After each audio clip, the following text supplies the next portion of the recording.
The decision to hold an emergency meeting of members of the ruling party Congress on Saturday instead of today neatly avoided a head-on confrontation with protesters banned from gathering outside. The meeting was due to approve a referendum on democracy, but President Maung Maung was forced to bow to months of pressure and announce the first general elections in 26 years, a milestone in Burmese history, he told the conference. But although the elections could be held within 6 weeks, the plan was quickly rejected by the opposition. Aung San Suu Kyi, the Oxford-educated daughter of Burma's independence hero Aung San, told us tonight she'll boycott the government-run elections. Well, our reaction is still the same, that we want an interim government. It's no use offering us elections unless there's an interim government which can see that these elections are free and fair.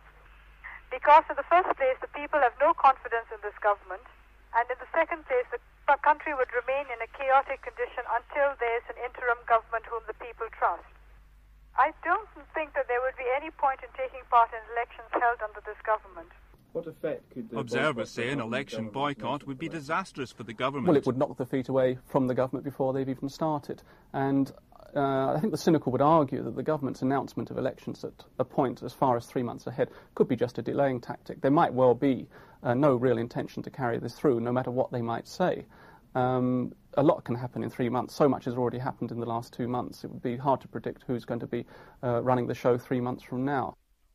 Today, Aung San Suu Kyi linked up with two other opposition figures, Brigadier Aung Ji and former Defence Minister General Tinu, with a letter to President Maung Maung demanding an interim government. There's no other way to save the country from further hardships, they wrote. Their move came only 3 days after Burma's elder statesman, former Prime Minister U Nu, announced he was forming a rival government, but Aung San Suu Kyi says that's not the aim of today's alliance. We are not at the stage of forming governments. We are just trying to show that the opposition is united in wanting an interim government. It is no use setting up a government unless it's effective. We don't want to say we set up a government and find that we're not able to behave like a government at all. One doesn't rush into these things. I think in the next week or two we're going to see any number of coalitions like this coming and going. And it'll be some time before real political parties emerge. And as I say, I have a feeling that the leaders of these new parties are going to be faces that are not particularly known at the moment. I think the real organisers of the demonstrations are only going to reveal their hand once the coast is clear for them. The latest pictures from Burma show the demonstrations this weekend as strong as ever, Buddhist monks still leading the protests. Aung San Suu Kyi, meanwhile, has been holding one of her increasing number of press conferences. She told us there had been no attempt to clamp down on such activities.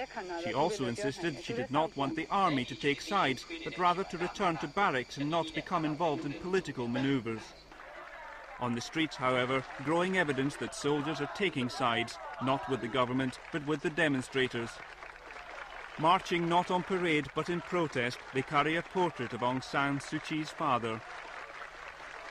And as it continues, increasing signs of the desperation of the government. The Defence Minister announced tonight anyone spreading what he called false rumours that the military were defecting would be shot.